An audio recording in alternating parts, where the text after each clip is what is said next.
Sanbonani Dumoulin, good evening and welcome to the Tuesday edition of the Private Property Podcast. I'm your host, Uzamantungwa Khumalo. If you're joining us for the first time, where have you been? You've missed out on 215 episodes of the Private Property Podcast as we bring you episode 216 this evening. So do make sure that you go to our Facebook and YouTube page to catch up on some of the great content that we have brought to your screens. And to all our regular viewers, welcome back to the Private Property Podcast. You know how we do it.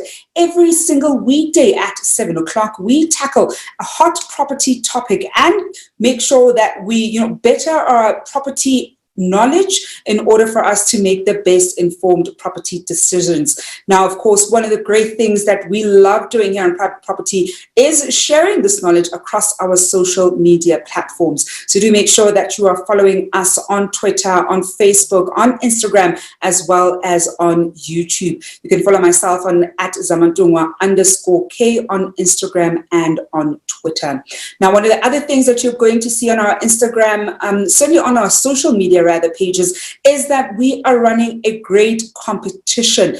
We are on week 7 now of the Sherlock Holmes competition. And all you have to do in order for you to stand a chance of walking away with a 5,000 Rand voucher at the end of the week is to go onto our website on www.privateproperty.co.za and follow where the riddle takes you.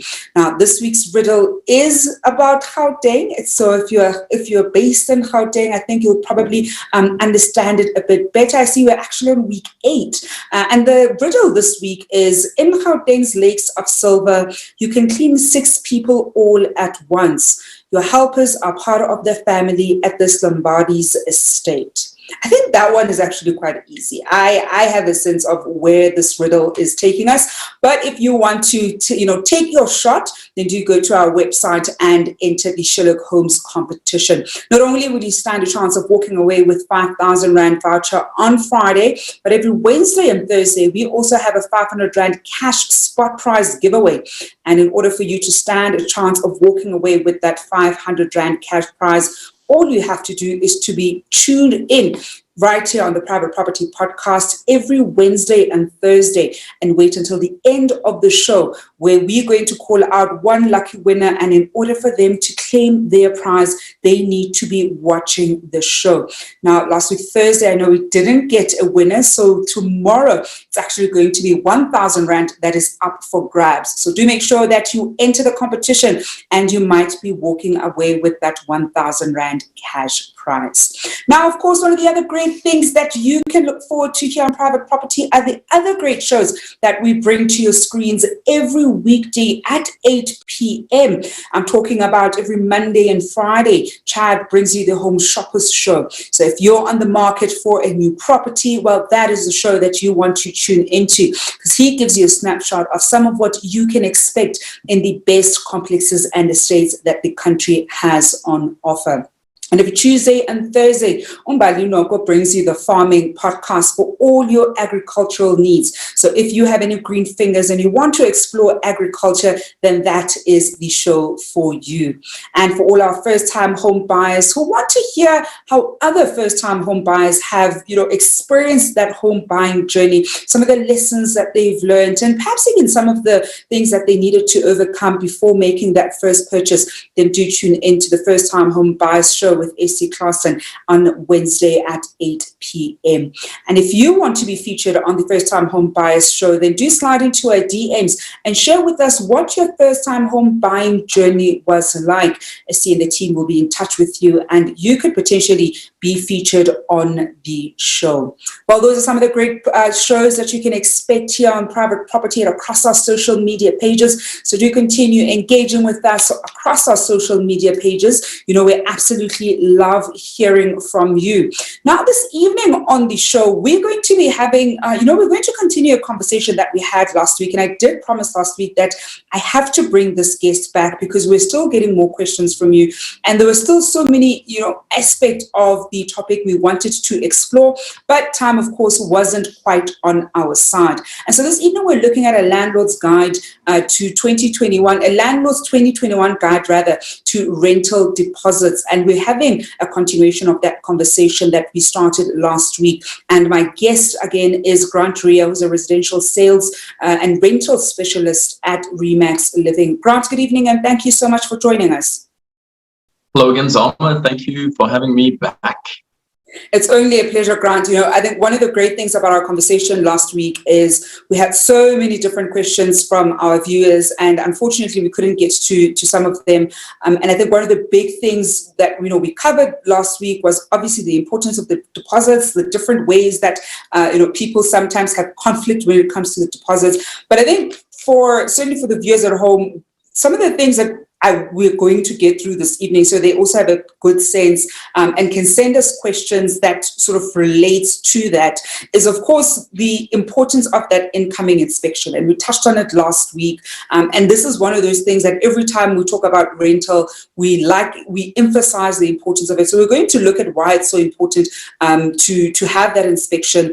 We're going to look at fair wear and tear. And I think that is one of the very contentious things that typically tends to happen with some landlords wanting to sort of pass down that that cost to tenants, and tenants saying, no, actually, even when I moved in, it wasn't quite new, and it was essentially fair wear and tear.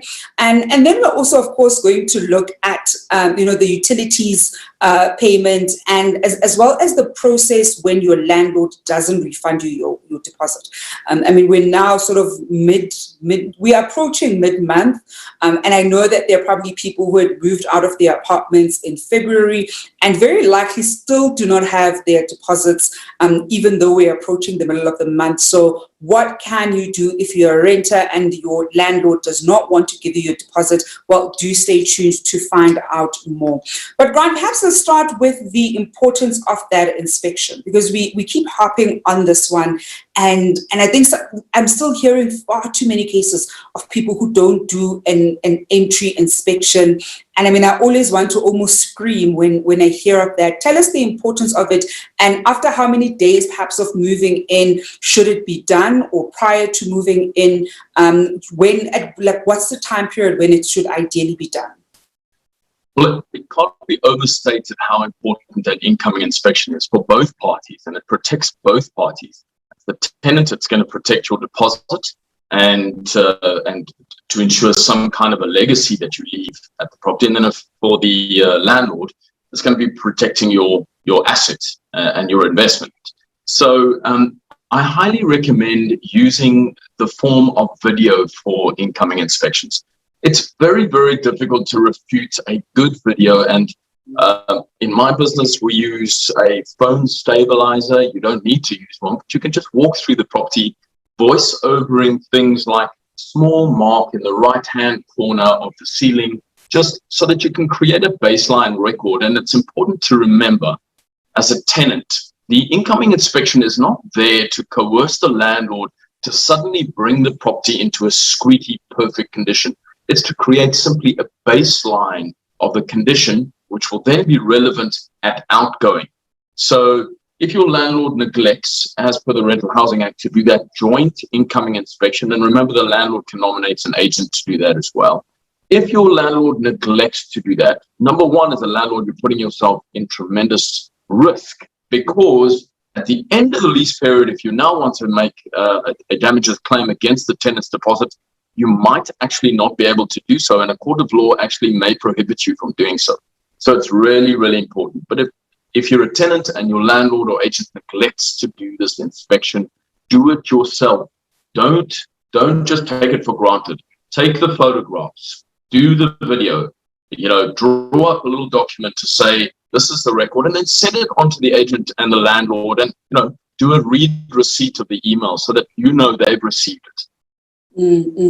And Grant, I was actually just about to ask you that in the event where the landlord themselves, or perhaps the agent that you're dealing with, in the event where they do not do that inspection what can you then, as the tenant, effectively do in order to also safeguard yourself? Because at the end of your lease agreement, you know that the landlord or the agency would effectively have your deposit, and then there won't be a way that they can, you're going to essentially struggle to access your deposit because they can accuse you of damaging XYZ. So what you're essentially saying is you, as the tenant, can essentially do the inspection, take the videos, take the pictures, send it to them to say, these are the faulty things that you are seeing in the apartment, so that by the time you have to move out, in the event where any of those things get snagged, you know that you had sent them that email at the beginning. Actually wish I knew this when I was still a tenant,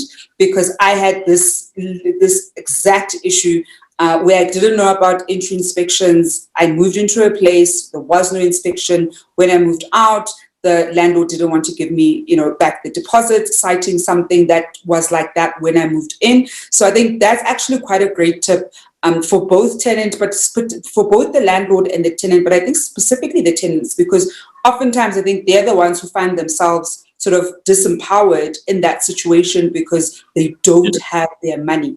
But then, Grant, what are some of the active steps then that our tenants can take in the event where a landlord doesn't want to give them the deposit? So they did their inspection, whether the inspection was done by both parties and signed, or it wasn't done and you sent through this is what's faulty, but for some other reason they don't want to give you your deposit, then what can a tenant in that situation do?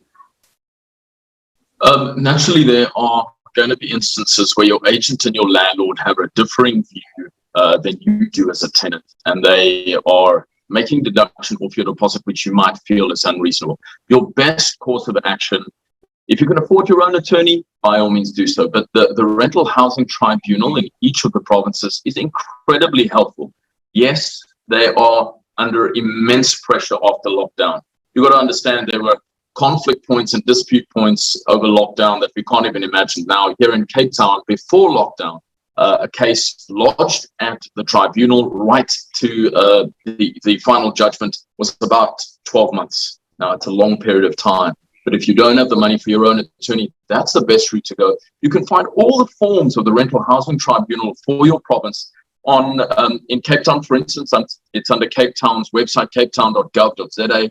And there are a number of forms that you can fill in, dispute forms that you're going to be lodging with the tribunal. They don't always go to hearing. They will try and remedy the matter between the parties, try and mediate wherever possible. And sometimes just that mediation may help the parties meet on sort of common ground. So that's your best course of action. I would possibly start by writing back to the agent or the landlord to say, we feel this is unreasonable. Please, we are going to expect a refund in full of the amount within X amount of days, or we will have to proceed with a certain amount of action against the landlord or the agent. Now, Grant, one of the things, of course, that happens when we live in into a particular property, when we sign that lease agreement, there's usually a clause around sort of fair wear and tear. Perhaps first just explain what fair wear and tear is before we even go to where it gets contentious, because I know sometimes landlords want to use that as a way to get their tenants to pay for things that I would argue they shouldn't be paying for. So explain to us what fair wear and tear is when it comes to particularly lease agreements, of course, and leasing a particular property. I think the most confusing part of the term is the fair part, because what's fair to you and what's fair to me might differ substantially. So the sort of textbook definition of the fair wear and tear is basically the normal deterioration of fixtures and fittings and the general walls, carpets, paint within a property. And that's by virtue of normal day-to-day use. I don't mean misuse. I don't mean abuse. I don't mean your children swinging from the chandeliers kind of damage. We're talking day-to-day kind of fair wear and tear. By example, if you generally cook a lot and you have a tiled floor in a kitchen, it's reasonable to expect a utensil or two to fall on the tiled floor and make small chips. Now, granted, if you were to check out the tenant and the entire kitchen tiled floor is littered with chips, this naturally wouldn't be fair wear and tear. But that's just to give you an idea. Things that usually are affected heavily by fair wear and tear: carpets, painting, hinges around the property tend to go. Things that are used quite regularly and heavily, things like toilet seats, often take on a lot of fair wear and tear because many of them aren't made with the highest quality. They're a sort of an MDF pressed wood, and over time, being close to moisture, they swell and they get damaged. So that's just a rough idea about fair wear and tear. And yes, some landlords and agents do abuse the concept of fair wear and tear, and they claim to a tenant's deposit and then suddenly do upgrades and almost renovations to the property when there were actually items that were clearly wear and tear, especially if a tenant's been there for 4, 5, 6 years. Things can deteriorate over time. Grant, you actually mentioned two things that I know tend to be an area of contention when it comes to fair wear and tear. And that's, of course, carpets and paint. I think one of the things with carpets, I know with one of the properties when I moved in, there were carpets in the lounge and the bedrooms. And obviously, as the months sort of go by, not even the months, as the years even go by, the carpets slightly start getting thinner. As they keep getting vacuumed, they, of course, sometimes kind of start peeling on the sides. But I think even with paint, when a tenant moves out, can a landlord say that they're going to be liable for a paint job because the apartment is basically not spotless? Perhaps explain that one, because it's such a contentious one. I think a carpet is sometimes somewhat easy because you know that if there's a burn on the carpet, that's not fair wear and tear. You could say that you are negligent in that regard. But if really it's one of those, it gets vacuumed every 2 weeks, and because of the vacuum or the deep clean, it eventually starts, thinning, that would be fair wear and tear. So when we look at the carpets and specifically painting, can a landlord tell a tenant that, listen, I'm looking at this place, it looks dirty or there are a few marks, you're going to be liable for the paint job that's needed? This is a big question, and there are a number of facets to consider. The first is, if you have carpets in your investment property as a landlord, get rid of them as soon as possible. I highly recommend. Carpets are a no-go anymore. The wear and tear on them is just too great. Their lifespan isn't strong. I would suggest going with things like laminate, tiles, vinyl flooring, vinyl planking. That they're far superior, and they are longer wearing for high traffic areas. Then something you touched on, and a lot of landlords are in the habit of, at the time of the outgoing, deciding they are going to paint out the entire property and recarpet because they felt that the deterioration of the carpets and the painting work is something that the tenant needs to be liable for. And this is where you need to tread carefully and start applying a real practical common sense and fairness towards your tenant. For example, if a carpet has a 10-year lifespan and your tenant had moved in after 5 years and stayed for 2, now you've got 3 years of lifespan left on that carpet. But at the time of checking your tenant out, the carpet is now destroyed. Now, it wouldn't be reasonable in this particular instance to now charge the tenant for brand new carpets because, number one, they didn't move into a condition with brand new carpets. And also there was then a time frame which they stayed, and then a time frame at the end. So you have to apply almost a bit of a formula to this process. In other words, if you then get a quote for a brand new carpet at 10,000 Rand and it was already 5 years old, and your tenant stayed for 2 and destroyed the carpet, it wouldn't be fair and reasonable to charge your tenant the entire 10,000 Rand. And this is where you need to apply a measure of fairness and just practical common sense. The same goes for paint work. Now, for example, smoking is a big contentious issue in tenancies. You hand over your property to a tenant in a squeaky painted condition, but they are smokers, and you were aware of that fact, and they stay for 5, 6 years. You check them out. All the walls are now yellowed, and there's an intense smell of smoke in the property. Naturally, that's not fair wear and tear. Now the tenant has to pay for a complete paint job in this particular instance. We are at home taking your questions and comments as I'm speaking this evening to Grant Rea, who is the residential sales and rental specialist at Remax Living. And we're looking at a landlord's 2021 guide to rental deposit. This is, of course, a continuation of the conversation that we started last week as we're talking about rental deposits and the importance of a deposit, how we should be handling a deposit, where it goes, and the intention or the purpose of the deposit, what it can and cannot be used for. Now, we've got a question here from Facebook coming from Uglad Shirinda asking, how much daily penalty fee can a landlord charge when tenants default on paying rent?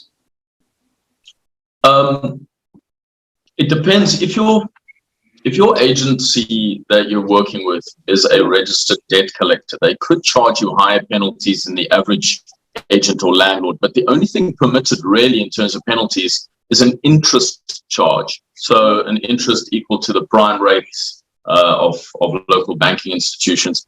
That would be fair and reasonable to charge the tenant. You'll find in some leases there's a small admin-related penalty. It's frowned upon to charge, but it's definitely fair to charge interest to the tenant for late payments.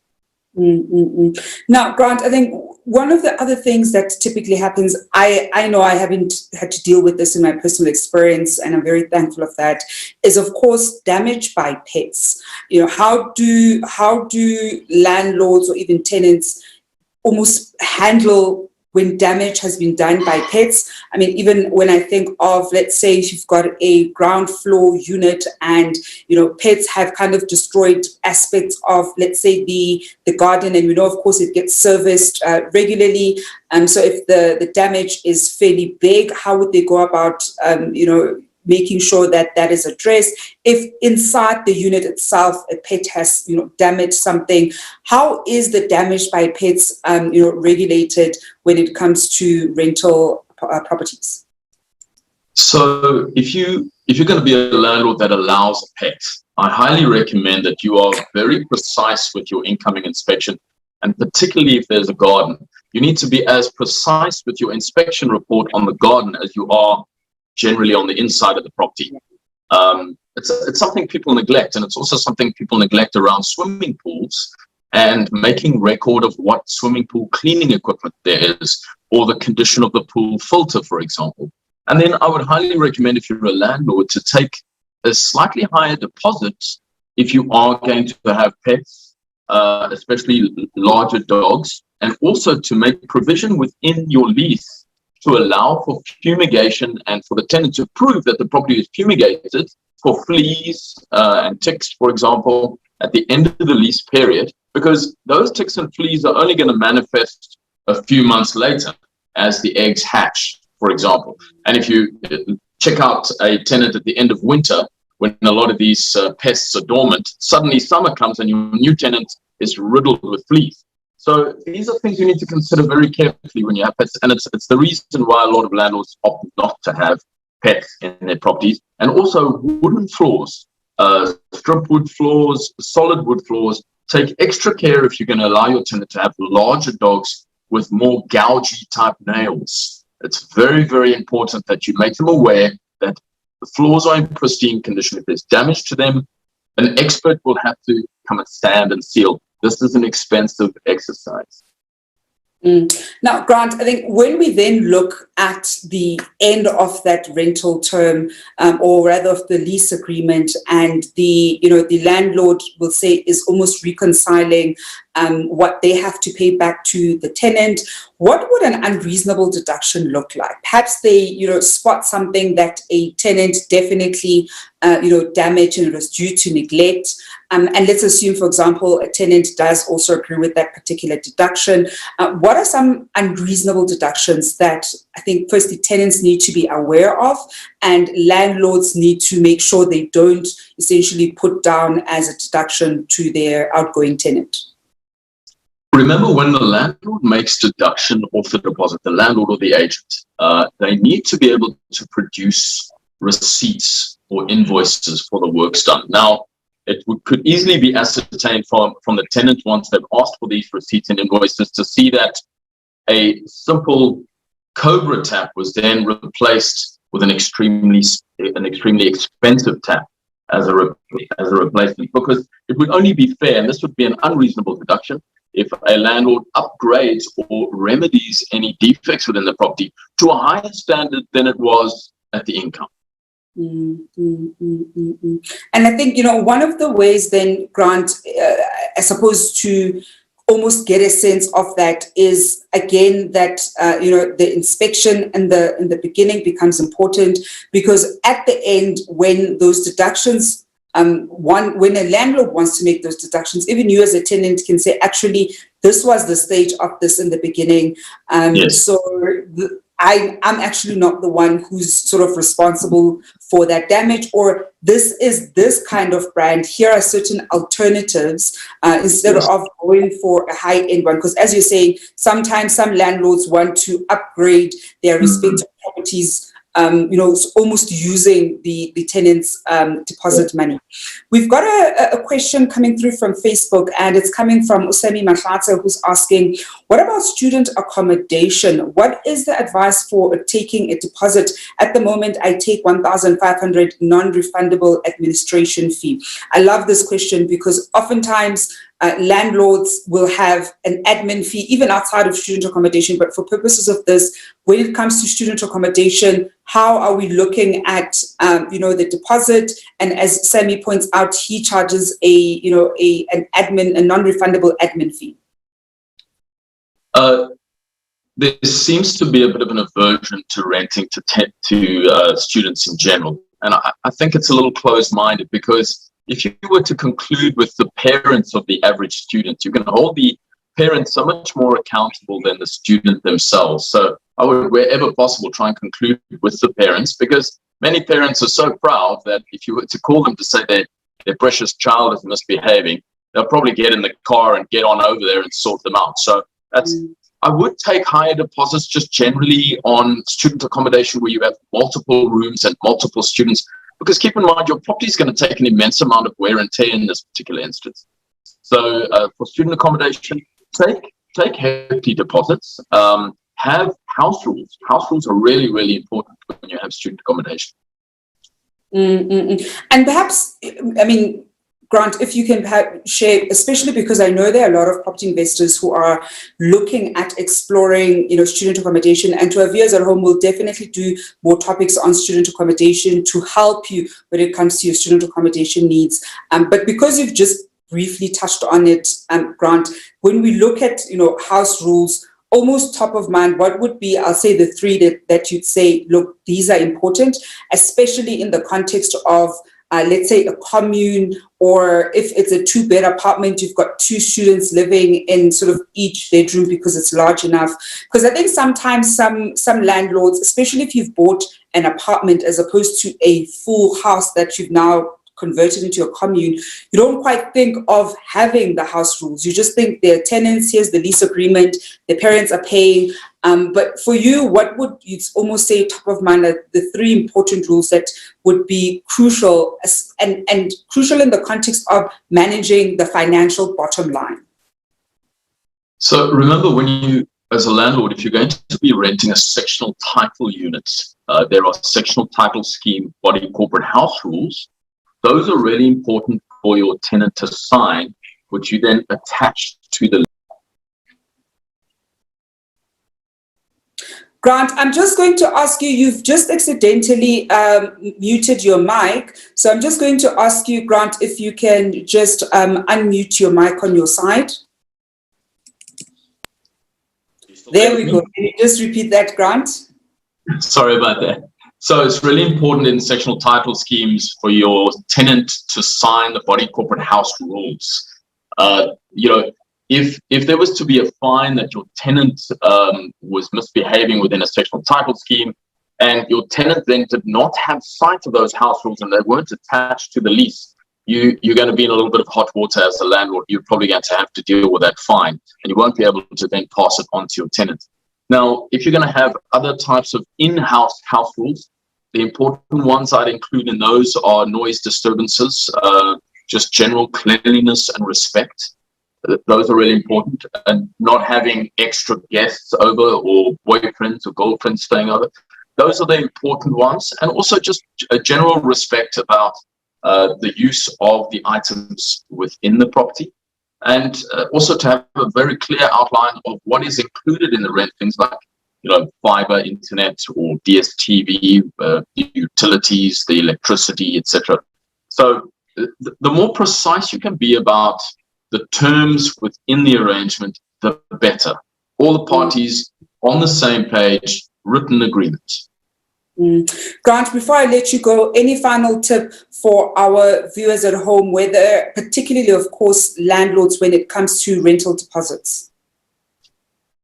Just to remember that deposit is not yours. I've heard of landlords using the deposit to buy Bitcoin, for example, or invested in their offshore account. It's very important to know that the deposit always belongs to the tenant. You, as the landlord, are responsible for investing it in a certain way, earning interest, which accrues to the tenant, and then dealing with that deposit respectfully right at the end.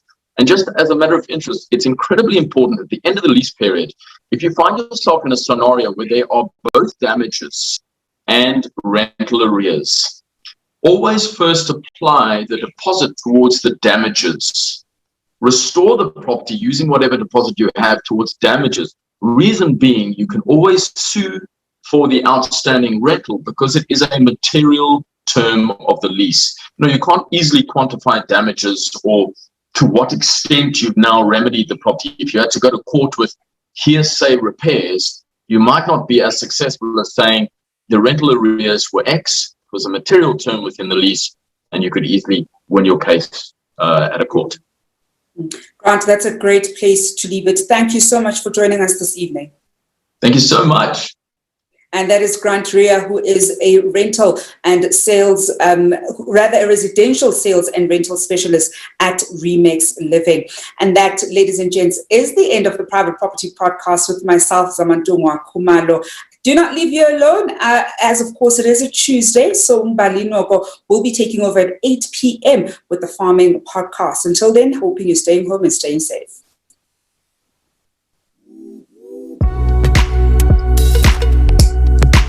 Grant, thank you so much.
Hi, I'm Alan Footman. I'm a sports tour operator from Cape Town.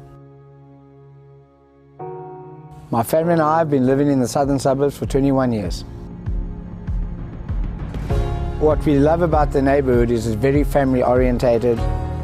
Lots of things for the kids to do, especially here where we are next to the farm, where folk can walk the dog, go for runs and enjoy the fresh air.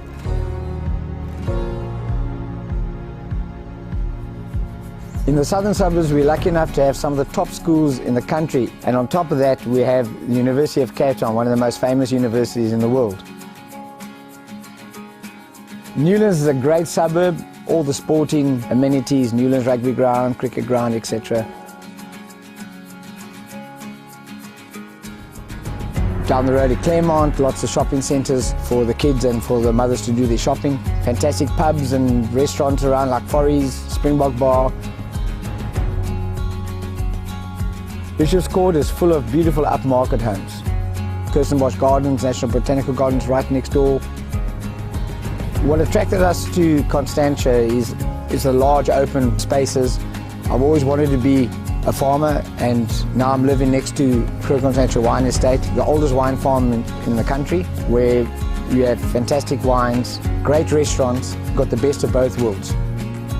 My family and I have loved every moment of living in Constantia. We couldn't be happier, and this is our neighborhood.